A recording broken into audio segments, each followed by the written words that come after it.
pinakamaganda ngayon ay mag-DNA silang dalawa. Yun.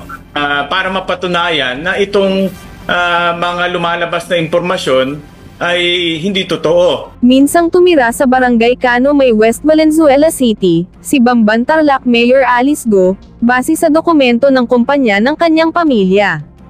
Bukod sa kanyang kapatid at ama, kasama na rin dito ni Mayor Go, si Wan Yilin, ang Chinese citizen na ayon sa ilang senador, posibleng tunay na ina ng alkalde.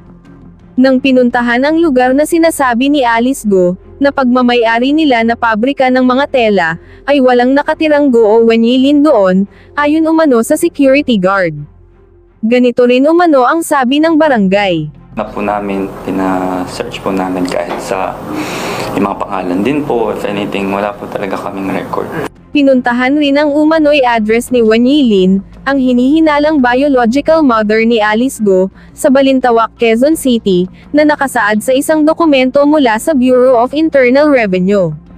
Sabi ng security guard, walang tumirang Go o Lin sa naturang bahay. Wala rin record ang ganitong residente sa barangay. Nauna nang sinabi ni Senador Gatchalian na sa tingin niya, posibleng si Wan Yilin ang ina ni Go, dahil incorporators siya sa 7 sa 14 na kumpanyang nakapangalan kay Alice Go. Sa mga nasagap nilang impormasyon, ay pinaghihinala ang posibleng miyembro nga ang pamilya ni Alice Go, sa isang malaking sindikato sa Pilipinas. Panawagan naman ni Senador Win Gatchalian, kay Bamban Tarlac Mayor Alice Go, na ipa-DNA test sila upang malaman kung siya nga ay Pinoy.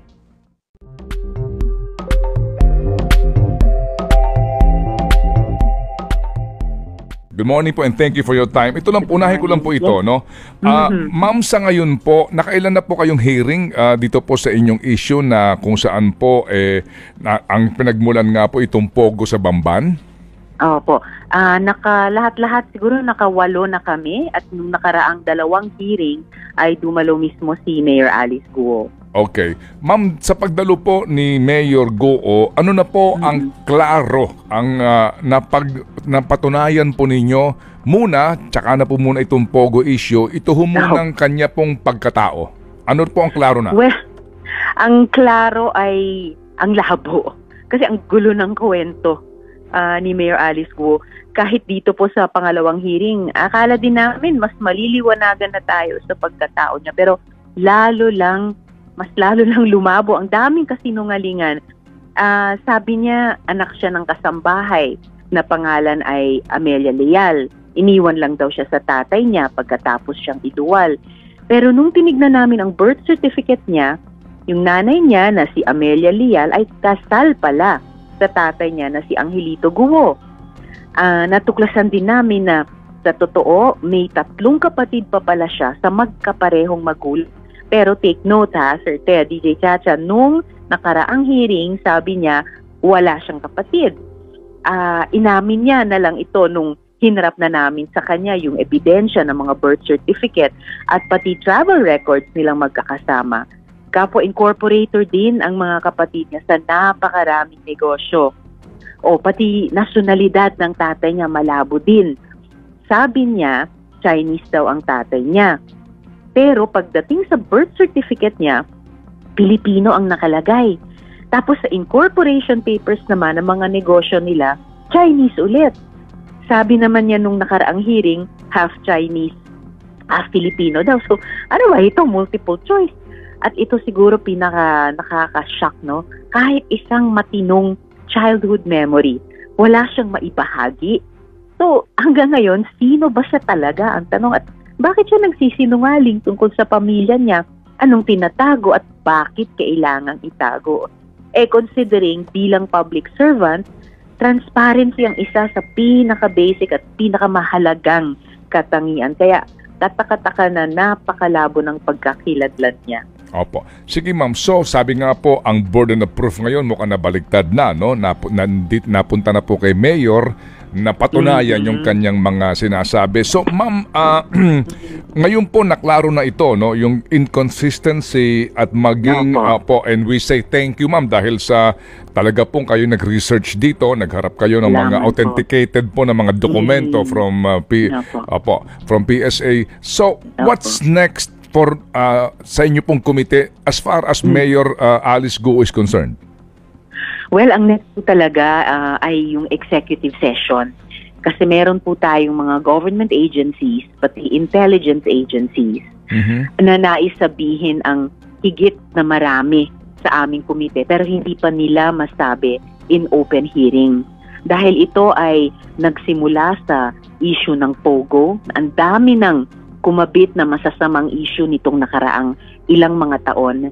At pagdating dito sa POGO Hub sa Banban, andyan pa rin yung markers ng human trafficking, yung crypto scamming, yung sa mga dating POGO Hub na may aspetong money laundering, pati dito lumitaw. Kasi dalawa sa mga kasosyo ni Mayor Alice Guo dyan sa Zunyuan ay prime suspects pa pala sa pinakamalaking money laundering case sa Singapore.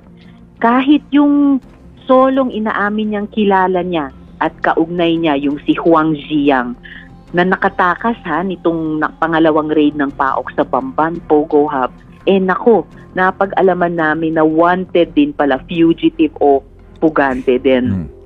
Opo. So, itong money laundering, hindi lang yan yung but wait, there's more. May anggulo pa palang iniimbestiga yung ating mga government agencies ng espionage dahil sa mga anggulong surveillance at saka hacking na di umano, yung ilan dyan ay posibleng nagmumula sa Bamban. So, ito yung mga aspetong POGO plus krimen plus paglabag sa karapatan ng mga kababaihan at menor de edad na Pilipino plus yung aspetong national security, aalamin namin ng mas malalim sa executive session para mas ma-finalize at mahubog yung aming mga resource persons at tanong sa susunod na hearing. Okay. Nabanggit niyo po, ma'am, yung money laundering. Kung mamarapatin po lamang ninyo, dito ho ba pumasok na ang AMLAC sa usapin po ng bank accounts ni Mayor? Actually po, Sir Ted, inimbita namin yung AMLAC simula nung nakaraang hearing at sila po'y kasama din sa aming magiging executive session. Pati po yung BIR dahil itinanong na namin si Mayor Alice Guo ba at pati yung kanyang ama na sinabi niyang nagnenegosyo din dito sa Pilipinas. Silang dalawa ba ay nagbabayad ng tamang buwis? Alam natin ang POGO kabuuan ang laki-laki na ng utang sa ating gobyerno in terms of taxes. And yes, kung may mga tanong kaming kailangang itanong tungkol sa bank nila, maitatanong din po namin sa executive session. Kapag po kasi executive session, until and unless pagbotohan ninyo na ito'y isa publiko, ito'y magiging lihim sa amin. Tama po. Opo. Tama so, po. paano yan, ma'am? Kung sakasakali, parang deprived naman kami na malaman ng katotohanan kung sakasakali. Paano ho kaya? Depende po sa kung ano-anong mga impormasyon ang lumabas sa executive session at sa tansya ng komite ay kailangang isama sa committee report na isang public document. Aalamin lang namin na ito po ay covered ng mga batas o di kaya mga exemptions sa mga batas para syempre gusto po namin pagkatapos nitong halos 4 na taon na investigasyon ng Senate Committee on Women sa POGO at lahat po ng ipinanganak nitong mga issue at krimen ay hanggat maaari kompleto yung aming findings and recommendations na pwedeng ipaalam sa mamamayan. Lalo na ang taas-taas ng interes at concern ng ating mga kababayan dito sa POGO, partikular sa Bamban at kay Mayor Alice Guo. Maliban po ngayon dito po sa inyong inimbitahan na maglalahad nga sa isang executive session, yun ho bang tatay po nitong si Mayor, yung pong kanyang mga kapatid, o maging, yung nanay po kasi walang address, walang hindi alam. So, sila ho ba'y iimbitahan na rin ng komite? Depende po sa lalabas sa executive session. Pwede po naming desisyonan kung iimbitahin na namin sila sa susunod na public hearing. Opo. So, tatansyahin po namin. Opo. Kailan po, ma'am, ang inyo pong supposed to be executive session? Tinakda na po namin, Sir Ted, sa susunod na linggo, 5 ng Hunyo. And then Okay. pagkatapos niyan, pwede na naming i-schedule yung susunod na hearing. Okay. Ma'am, ito nga po, no, meron na pong mga ilang grupo na pumupula sa inyong komite, no, na nalilihis daw po. Maging si Senator Coco nagsabi na parang nawala sa focus. Pwede ho ba namin malaman lang, ma'am, no? Kung ang pinagmulan nga nito ay Pogo, so dito po sa inyong investigasyon, nalinaw ba rin ang mga facts like ang sinasabi po ni Governor Yap na magmula daw ho Enero ng 2021, ipinagbabawal na ang Pogo sa lalawigan. Okay. Opo, pangalawa, opo, ito pong Pogo, sabi ni Mayor, may permit yan from PAGCOR eh. Oh, in the first place, ba't pinayagan ng PAGCOR kung ito'y illegal at Exactly. obligasyon din po ng PAGCOR bilang regulator na sila dapat nag-i-inspection dyan. So, dito po Correct. ma'am, parang wala pa kaming narinig na PAGCOR. Actually, yung PAGCOR uma-attend na po, Sir Ted, sa mga hearing namin at makakasama din po sila sa executive session. Dahil sabi po nung kanilang Chief Security, si Retired General Villanueva, mas malalim pa po ito kaysa sa napag-uusapan na sa hearing. Kaya inimbita din po namin sila na magsalita sa amin sa executive session. And sa tingin ko po, nakafocus pa rin malinaw yung komite ko sa investigasyong ito. Kami pa rin po sa tingin ko ay nasa tamang direksyon at hindi nalilihis. Kami po ay nagsimula at maya't maya bumabalik pa rin talaga sa Pogo. Nga lamang, nitong nakaraang mga taon, ang daming ipinanganak pa niyang mga kaugnay na issue mula sa Pogo-related prostitution hanggang sa illegal recruitment at detention hanggang po sa maraming buwan na inilaan namin sa Pogo kaugnay ng Pastilla scam hanggat nag-evolve at dumako dito sa mga seryosong issue ng human trafficking, crypto scamming, yung money laundering at ngayon yung anggulong espionage. Opo, okay. Kaya sa tingin ko po bagamat sobrang lumaki yung issue ay dahil mukhang malaki itong phenomenon at negatibo ng Pogo at tinutupad lang namin yung aming tungkulin na itanong at alamin hanggat aming makakaya itong buong phenomenon ng Pogo dito Opo. sa ating bansa at Opo. maaring sa labas ng bansa. Okay. Ma'am, doon po sa binanggit nyo mga pagdinig na naando naman yung PAGCOR, kami ho na nagbabantay nga dito, unfortunately, hindi ko ho alam baka lang nakalusot sa akin pong atensyon, no? O kaalaman, kasi wala pa ho akong nakita o narinig na nagtanong ng direktahan at masinsinan sa PAGCOR. Sino ba particular ang pumirma nung permit sa Pogo sa Bamban? Apo. Kanino ba Actually, itong jurisdiction among PAGCOR officials? Di po ba? Kasi ma'am, hindi maitatanggip na pati yun dyan sa may Pasay na meron pang torture chamber, binigyan din po ng PAGCOR ng permit yun eh. Totoo. Kasi po ma'am, ngayon na totoo. nangyayari po ma'am, Senadora, na para bagang ang PAGCOR nagkukubli at hindi ho natin mapapanagot doon sa kanilang unang responsibilidad na kayo dapat ang hindi agad-agad nagbibigay ng Pogo permit at kayo nag-i-inspection sa mga Pogo hubs na ito. Tama. Actually, very fair point at question yan, Sir Ted. And nitong yugto ng Pogo investigation sa Bamban, actually naitanong na rin namin yan sa PAGCOR. Pinabulaanan kasi nila na may lisensya daw or kahit provisional license tulad nung sinabi ni Mayor Alice Guo, itong Zunyuan. Pero meron nga silang 4 na empleyado na on-site, nag-oopisina dyan sa Pogo Hub sa Bamban. Kaya itinanong namin, bakit hindi nila nasilip? Kailangan pa naming itanong lalo dahil hindi pa ganap na naisagot.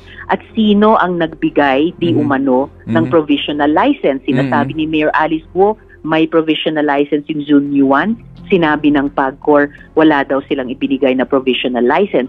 So alin ang totoo? At yung naunang kumpanya, bago yung Zunyuan, yung Hongsheng, yon na-issuehan daw ng lisensya ng PAGCOR dati. Pero kanilang sinuspinde. Anong nangyari? Mukhang nagpalit lang ng pangalan ang Hongsheng, naging Zunyuan, at nagpatuloy ang operasyon at maaring nagkunwari pa na may provisional license. So, hindi pa settled finally kung sino in particular sa loob ng PAGCOR ang mga or ang nagkukulang, pero na-post na yung tanong sa kanila na, oops, hindi kayo off the hook dito kasi ito nga yung isang pangunahing inaalam ng aming investigasyon na mukhang napakaluwag ng regulatory framework kahit sa POGO. Kaya talagang binabali ang anumang batas o polisiya dyan o nalulusutan sa gaps at saka sa implementasyon. Kaya ito, bumulaga sa atin ang ganitong kalaki at mukhang komplikadong POGO hub dyan sa Bamban. Opo, ma'am, kasi kung kaya po natin na magkaroon ng research sa mga birth certificate nitong si Alice, ni Sheila at ni Seaman. Opo, meron pang isa, Sir Ted, si Wesley. Opo, si Wesley. Ng PSA, opo. Kung kaya po nating ma-research ito at makakuha po ng authenticated document, ano ba naman po yung research din sa PAGCOR sa pagbibigay po ng provisional authority sa POGO, ma'am, di ba? Opo, point very well taken po. Magagawa po namin yun bago mag-wrap up yung investigasyon. Opo. Kasi ma'am, meron di kasing claim ngayon, no? Dito ho sa PAGCOR ngayon, nagpalit na sila ng pangalan hindi na POGO, di ba? Diba? Ay, opo. Opo, may iba na silang pangalan na 3 letra. Opo. Ang letra ho nito, ma'am, ay kumakatawan sa Internet Gaming Licenses, IGL po. O kaya International Gambling Lord. Ako, mas masahol, no? Anyway, so ma'am, sa ngayon po kasi, alam po naman natin na ito po in aid of legislation. So, para po lamang dito po sa magiging rekomendasyon niyo sa IGL operation na ito, sa usapin ng inventaryo sa PAGCOR, ilan ba binigyan ninyo ng POGO license? Saan bang mga lugar ito? At ang inyong ginagawa bilang regulator? In fact, sometime during, kung hindi man yung nakaraan, yung second to the last hearing, nasagot nila sa amin na nakapag-issue sila in total dati ng mga 200 plus na mga lisensya. Pero ang karamihan nito ay isinuspinde nila, pero hindi nila masagot kung ilan sa mga sinuspinde ninyo ay aktual na tumigil. Kasi baka yung iba, tulad mukhang nitong Hongsheng na naging Zunyuan, ay nagpatuloy pa rin kahit sinuspinde na yung kanilang POGO license. And then eto na naman, parang bagong animal na naman yung IGL. Nagbago ba, humigpit ba yung regulasyon kaugnay niyan kumpara sa very sorry track record sa pag-regulate sa POGO? And in any case po, Sir Ted, DJ Chacha, para lang masabi ko, ang posisyon ko naman, tulad ng karamihan naming mga miyembro ng Economic Affairs Committee, nung pinapanguluhan dati ni Sen Chair Sherwin, pumirma po ako nung committee report niya na paalisin na yung mga POGO na yan sa loob ng 3 buwan. So, kumbaga, minsan nagsalita na ang Senate, ang aming sense, na dapat itigil yung POGO dito sa ating bansa. And I'm hoping na itutuloy yan ng majority na dinigin yan at i-adopt. And ilang beses ko ring na panawagan kay Presidente na mag-take din ng executive action. Kung mabagal man kami sa legislature, pwedeng umaksyon ng Office of the President na patigilin na yan at paalisin na yung mga POGO na yan. Okay, Chia, go ahead. Yes po. Senator Risa, kaugnay pa rin dito sa investigasyon kay Mayor Alice Go. May mga video circulating online tungkol daw sa pagkakaugnay niya sa Chinese Communist Party. Kayo po ba'y nakikipag-ugnayan na sa PNP tungkol sa kung ano na ang nangyari dito sa investigasyon po nila dito? Is this legit or fake news po ito? Anong balita po? Ang PNP po ay dumadalo na rin sa aming mga hearings, lalo na yung dalawa kung kailan dumalo si Mayor Alice Go. Pero natanong pa lang namin tungkol sa mga kaganapan doon sa Bamban, Tarlac at sa Central Luzon. Although nung nakaraang hearing, nandun din yung dating hepe ng CIDG para sumagot ng ilang mga tanong tungkol sa anong nangyari doon sa PNP official na nag-lead ng raid dyan sa POGO Hub sa Bamban. Pero nabalitaan ko rin ngayong araw sa pamamagitan ninyo sa media na ang PNP ay nag-iimbestiga na rin dyan sa mga di umanong mga kaugnayan daw ni Mayor Alice Go doon sa isang partido ng isang bansa na kilalang kagit-kita natin dito sa West Philippine Sea. May presensya sa ating grid, sa ating telecoms at kilala na gumagawa ng ganitong klaseng mga moves. Hindi lang dito sa Pilipinas na iniimbestiga pa lang natin ngayon, pero ginagawa na sa ibang mga Southeast Asian countries. May balitang ginagawa nila sa Australia, may balitang ginagawa nila sa ilang mga bansa sa Africa. So, if ever mapatunayan natin dito, hindi na yan magiging bago dahil ginagawa na nila sa ibang mga bansa. Oo. So, yan ay ilan sa mga pag-uusapan din namin malamang sa executive session. At sa dami pa rin nga po nung sinasabi nyo hindi pa rin masagot tungkol doon sa Opo. pagkatao at iba pang mga issues na may kinalaman kay Mayor Alice Guo. Looks like matatagalan pa po itong mga Senate hearings na ito. Pero pagkatapos po nun, ang tanong din ng ilan, anong kahihinatnan po nito? Opo. Posibleng tumagal pa or posibleng hindi. Pakiramdam ko ang game changer ay magiging yung executive session para nga ma-narrow down namin sino pa bang mga resource persons, ano pa bang mga issue o angulo, ano pang mga tanong ang kailangan naming ma-settle para makumpleto yung aming committee report. And for sure, balak po namin maging kapaki-pakinabang itong lahat ng investigasyon at ilaman sa findings at recommendations ng aming committee report. Isa na yung sabi nga in aid of legislation, yung oversight function namin, alamin kung yung mga kasalukuyang batas o regulasyon man lang tungkol sa POGO, yan ba ay talagang kompleto at maayos na ipinatutupad o binabali ba at pinapanghina ba ang ating regulatory framework sa POGO bilang isang business model, kung kaya't may nangyari dating pastilla scam at ngayon mukhang may nangyayari ding pag-secure nitong mga POGO companies na mga Philippine identification documents para sa kanilang negosyo dito, or nakita natin umaabot sa ibang bansa, yung sa Thailand, yung 4 na Chino na nahuli gamit ang mga Philippine identification documents dahil sila'y nagpapanggap na mga Pinoy. At kung mapatunayan yung espionage angle dito, gayon din, paano nagagamit ang birth certificate, pati ang pag-file ng Certificate of Candidacy kung hindi naman pala Pilipino ang tumakbo at nanalo at ngayon nagsisilbi bilang government official.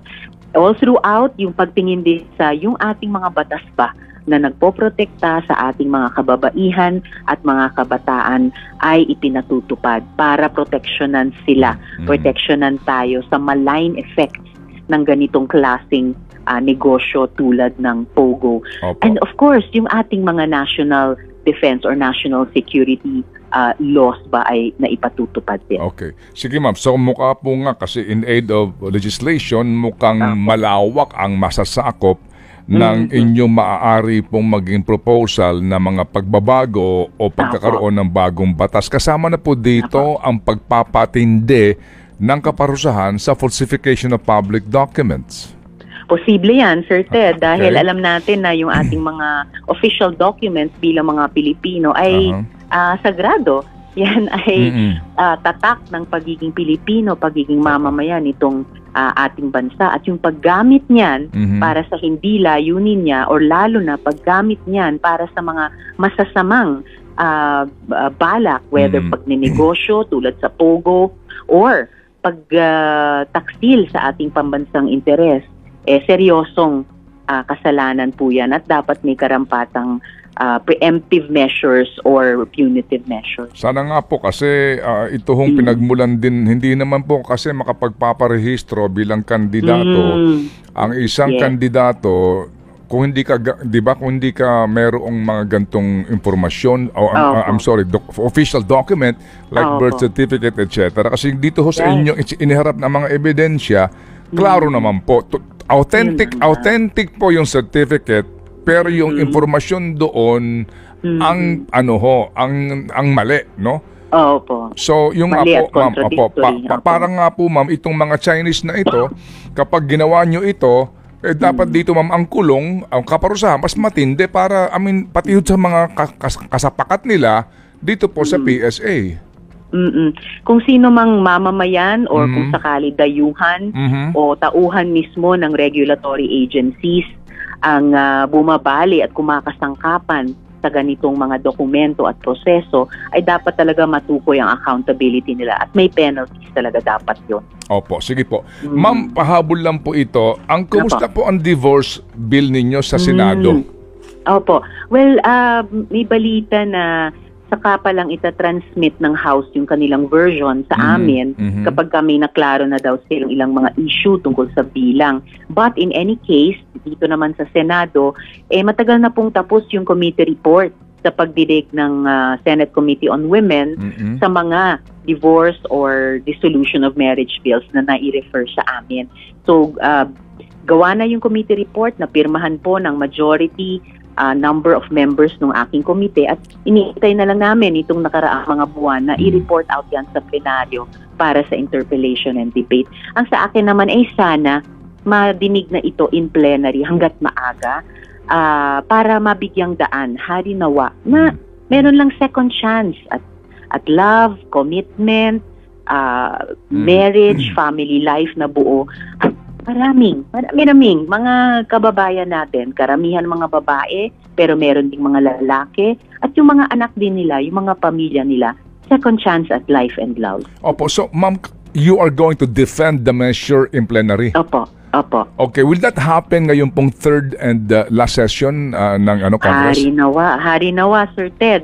At tingin ko may chance kami dahil kahit si SP Cheese sabi nila magiging conscience vote ito sa Senado tulad ng naging sa House. Okay, sige. Pero Senator Risa, dun sa initial list, although hindi pa naman po yun yung official, na nilabas nitong si Senate President Pro Tempore Jinggoy Estrada, nandun sa no yung vote ni Senator Cheese dito sa divorce bill. Opo.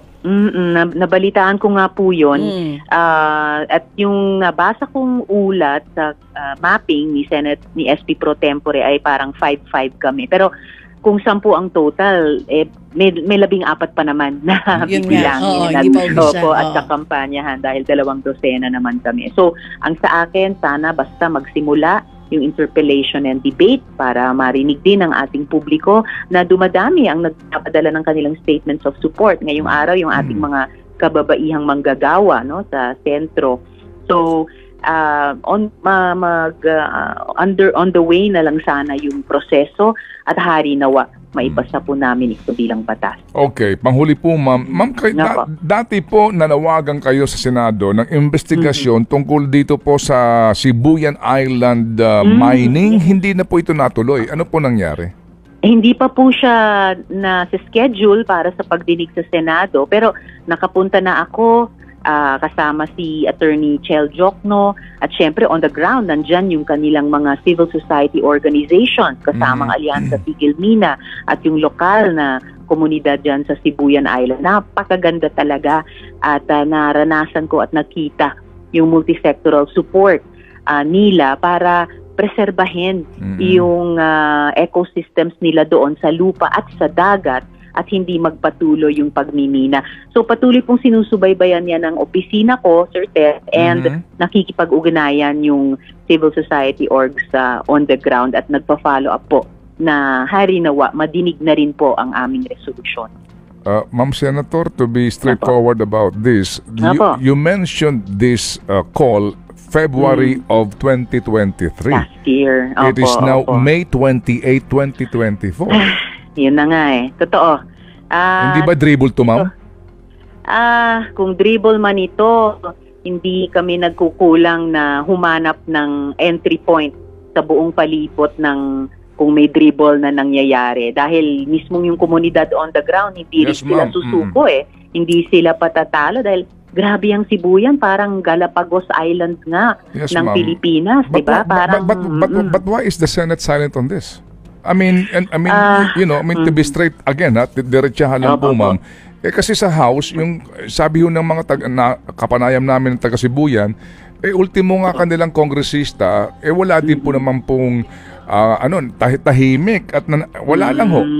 Sila po sabi nila, sila po lamang sumasandal sa inyo, bagamat kayo iisa lang dyan, pero pwede bang madiretso kami dito? Bakit ayaw pansinin ito ng Senado? Opo. Well, mahirap po talaga kung kami mismong mga mambabatas ay mananahimik. Pero kahit sa loob ng Senado, meron akong mabibilang sa simula pa lang ilang mga kaalyado sa mga usaping pangkalikasan. At sila yung inaasahan ko na magiging kasama ko across the majority-minority divide pa para kahit higit 1 taon na kaming nagfa-follow up, di ba, baka may malikha kami or masilip na opening na yun, dun pwedeng i-shoot yung bola na simulan ang investigasyon. Hindi kaya dahil may mga senador na may-ari ng minahan? Well, kaya meron din po akong resolusyon na alamin yung sitwasyon ng pagmimina at quarrying sa buong bansa. Dahil hindi lang ito urgent issue sa Sibuyan, ito po yung importanteng issue sa buong bansa. And may iba't ibang pananaw, may iba't ibang posisyon, kaming mga mambabatas dyan. Ang hinihiling ko lang ay mabigyang daan, at least yung debate dyan, no, para ma-surface ano ba yung mga policy recommendations na dapat na naming aksyonan. Dahil talagang ang tagal na nitong isyong ito. Bago pa kumilos yung mga napakamagiting na mamamayan ng Sibuyan, dekada na talaga mula nung ipasa yung Philippine Mining Act. At nakapending din pala yung aking Alternative Minerals Management Bill bilang kapalit sana niyan. Opo, wala ho namang question doon po sa doon sa mga responsable na mga minero, Ang atin lang kasi nga dito kapag klaro naman at may ebidensya, kagaya nga ng pagtatayo mo ng isang causeway, di ba, ng pantalan, nang wala ba lang permiso. Kapag sobra na ang paglabag, hindi ho ba maganda nga sana kung kayo ho mismo diyan sa mataas na kapulungan, napapanood, nakikita po natin na nagkukusa din po na, di ba, kung wala na mapuntahan ang mga taga-Sibuyan o ilang pa mga lalawigan, saan pa sila pupunta? Mabuti ka mo kahit pa paano, naandyan ho kayo, ma'am, pero isa lang ho kayo. Well, nandito rin naman yung aking minority leader, si Sen Coco Pimentel. At yun na nga, may ilan ding mga, alam ko, environmental advocates kahit sa majority. So, ayun, across the majority-minority line, kung parehong advocacies, ay natutulungan din naman kami sa ilang mga bills at resolutions. At yun yung inaasahan ko kahit dito sa issue ng Sibuyan at sa kabuang issue ng mining at quarrying sa Pilipinas. Okay. Sige po. So, ma'am, kami aantabay po dito po sa inyong hearing na ito. Salamat sa pag-antabay. At tatawag kami po, ma'am, ulit, ha? Opo, please. Po, sige po. Salamat po na marami, Senator. Salamat. Thank you. Okay. Para sa iba pang karagdagang mga balita at impormasyon, ay huwag po nating kalimutang mag-like, share at comment sa video na ito, at huwag po rin nating kalimutang mag-subscribe to continue supporting us. Maraming salamat po sa inyong panonood, at naway tangkilikin po ninyo ang aming YouTube channel.